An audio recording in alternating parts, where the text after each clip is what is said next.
Many altcoins over the past few days have begun making some serious moves, and it's all linked to the rarest signal in crypto, because that signal just flashed, and it tells us that something significant is changing behind the scenes.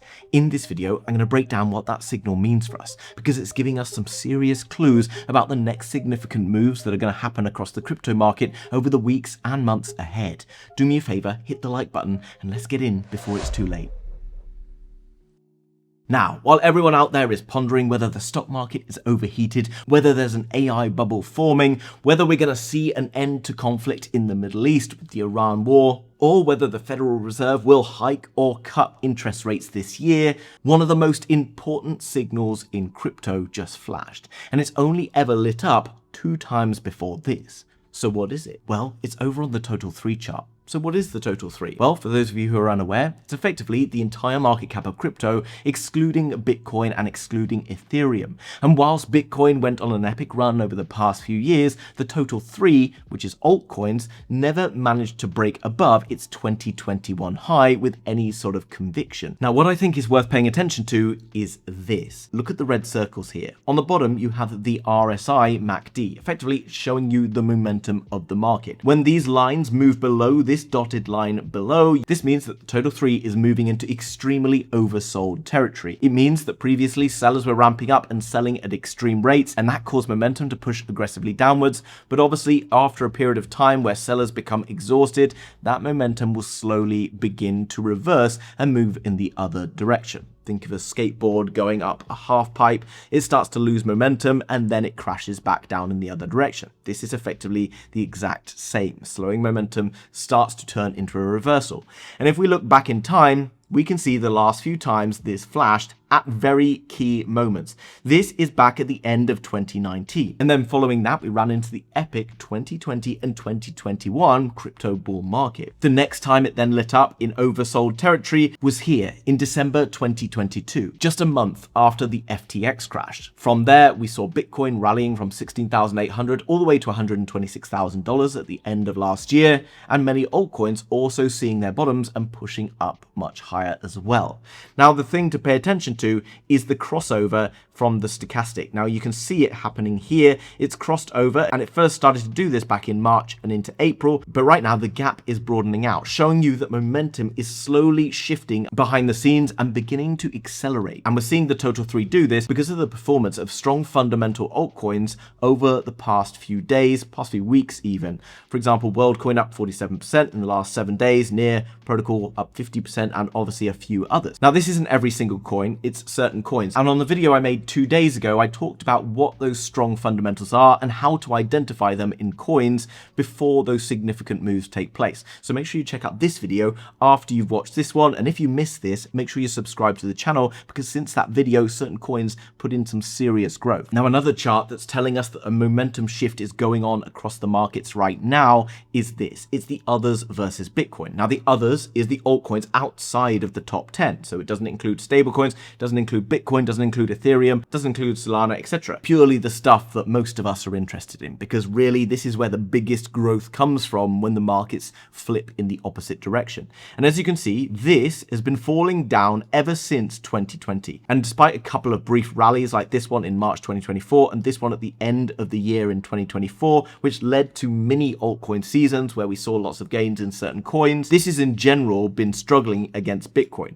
But notice the shape of the chart. It's been rounding off perfectly, and this bottomed back in June of 2025. Since then, while Bitcoin's been falling, obviously altcoins have continued to see some pain. But right now you can see we're at a very key point, because it's where this flat line comes into line with this downtrend here, and a break above here would likely see a very quick shift into altcoins taking place, a sudden resurgence of altcoin prices. Now remember, this is a monthly chart. Don't expect to see things happen in the next 5 minutes, the next 15 minutes, whatever. We can see lots of things happen in the next few days, and this can still put in a big green candle in June, July, whatever it might be. But I get it. Most people are needing a bit more conviction as to whether or not we are really about to see a sentiment shift going on. Well, if you look into the on-chain data, it's really starting to show up. This is the Bitcoin fund flow ratio from Binance. Now let me explain. This purple line here shows you how much activity is going on in Binance versus everywhere else in the market.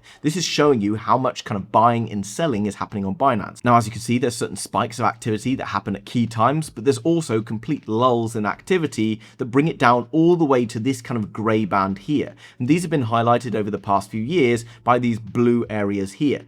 You can see that we haven't seen one of these since the FTX crashed. And this is basically showing you when there's very little activity from retail traders. It typically shows you that there's been complete apathy and disinterest in the market. And of course, everyone is believing that we're in a 4-year cycle. Everyone out there is waiting to hit the buy button on October the 14th, or whenever they've been told that the calendar's telling them to buy. The majority of people have completely sold out the market, and in the sentiment you can feel that. But as we can see, everything has to come to an end, and this extreme apathy is slowly beginning to grind back higher. And if we look across to the Bitcoin funding rates, we can see that actually there is a little bit of a sentiment shift going on here.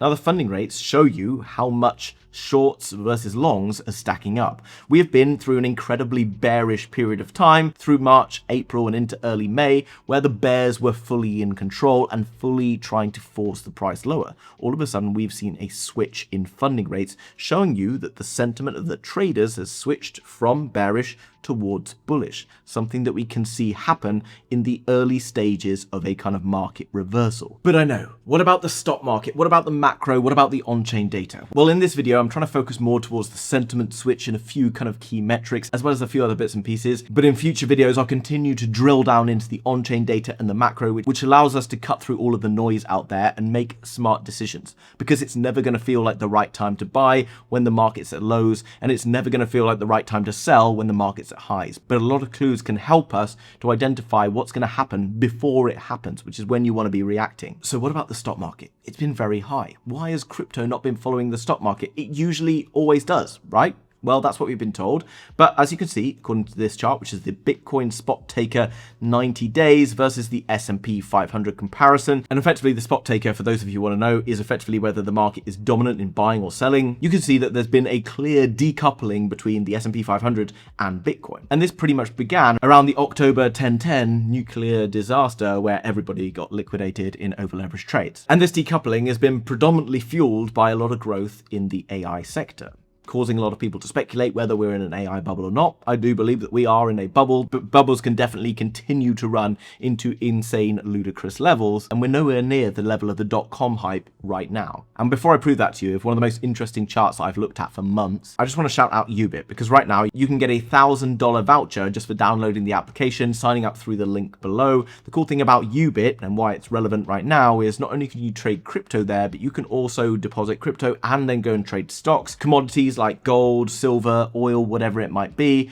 all through one convenient platform. And after you've got your $1,000 position voucher, you can then carry out various different tasks. You can also go and qualify for a lot of other bonus coupons, which are all listed down below. Pretty cool stuff. You can use it wherever you are in the world, and it doesn't take long to sign up. So just hit the link down below if you want to go and check that out. Now, this is why I think there's a lot more growth to be available in the stock market and of course in crypto, and it is the equal weight consumer stocks versus the S&P 500. Now, that might sound a bit confusing and a bit boring, so allow me to simplify it. This is effectively companies that are selling non-essential goods. What those might be are like luxury clothing, luxury items, holidays, vacations, entertainment, you get it, right? Stuff that you don't really need to keep you alive, like food and a roof over your head. And as you can see, its weighting versus the S&P 500 is at a low that we haven't seen for decades.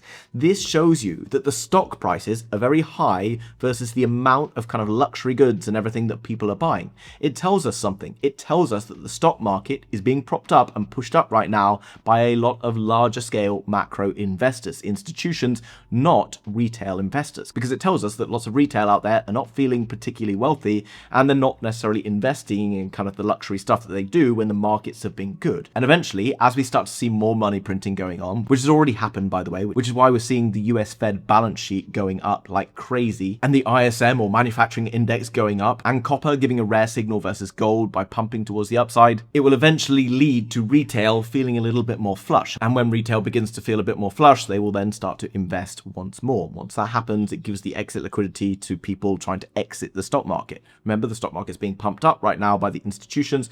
Exit liquidity is always provided by retail. This is why right now, Markets have been very low in crypto, retail's completely gone away, but in the background, we've seen lots of longer term holders, etc., starting to absorb that supply. And as financial conditions ease because of what's going on in the macro, despite all of the noise and fear sentiment spread around the news that everyone's watching, we are in an expansion phase, one that will run probably over the next year to 2 years ahead, meaning that we're in a situation right now that looks far more like 2020 rather than 2022. And the very early stages of this are starting to be seen in crypto. So what do I do about it? The Bitcoin price looks worrying. I don't know what to do. Well, this is my thought. I'm just going to give you my idea of what I'm doing rather than tell you how to do whatever you're doing. Okay, you need to make up your decisions for yourself, build your conviction in one way or another, and then start to double down. You can't wait for the price to tell you what to do, because that ultimately will always lead to you being late. That's why people end up selling the bottom and buying the top. When I jump across to Bitcoin, I simply see this, that we have broken up above previous resistance, which was resistance here, then turned into support. We struggled to break above it here back in March. We then broke above it. We're now retesting it as support. Eventually, I believe that we are going to be able to build here. Maybe we have to dip a little bit down into the low 70s, but still same scenario plays out. But my biggest clue about what to do right now is this. The others versus Bitcoin chart has been stuck at the absolute bottom for months. And that's because altcoins never really enjoyed much time at all in the sun, apart from this brief period and that brief period. So while Bitcoin is very low, many altcoins already bottomed long before Bitcoin ever got down to 60K all the way back in early February. And even after being through some of the most horrendous periods of time that I have seen in the crypto markets, as soon as we've seen a little bit of upside, many altcoins have suddenly been able to see some good growth. Near Protocol's been up over 200%. We've seen Hyperliquid going up 3x. We've seen WorldCoin having some good runs. A number of other altcoins over the past kind of month or so have also seen a lot of growth. And this tells me that no matter what happens next, eventually the sun will return to crypto. And when it does, strong altcoins will again rally like crazy. So as long as I keep my investments to something that I can manage and means that I don't have to be stressing about whether or not I can take money out this month or next month to pay my rent or whatever else it is, and I'm prepared to hold for a time when the markets are much better, and as long as I'm buying into assets that as soon as the sun returns goes up, then I'm going to be well positioned for it all. Even if I personally have to sit in the red for a little bit longer and continue to stress out and accumulate the lows, even though it doesn't feel good. So that's where I'm at. So even if you are a 4-year cycle theorist or calendar enthusiast or whatever you want to call yourselves, and you believe that the market won't bottom until October of this year, like everybody seems to believe, I recommend that you go and check out charts in 2022, because while Bitcoin did go to lows later in 2022, the majority of the altcoin market, including Ethereum, bottomed in May or June of that year. So the altcoins come down harder and faster first, then they start to quietly rebuild confidence while Bitcoin can chop around. So anyway, not particularly stressed about what happens from day to day. I do think we're going to see brighter times returning towards the end of this week and into early next week. There's a lot of potentially exciting announcements that can come out and really wake up this crypto market. One of those announcements can break that others chart versus Bitcoin, and then you're going to be wondering what you've been missing over the past few years. Guys, if you enjoyed today's video, do me a favor, hit the like button. It helps me out while the markets are still quiet, and also helps me give this information to more people out there and try and level the playing field in this very confusing world of crypto. Thanks for watching. Have a great week. See you soon. Bye-bye.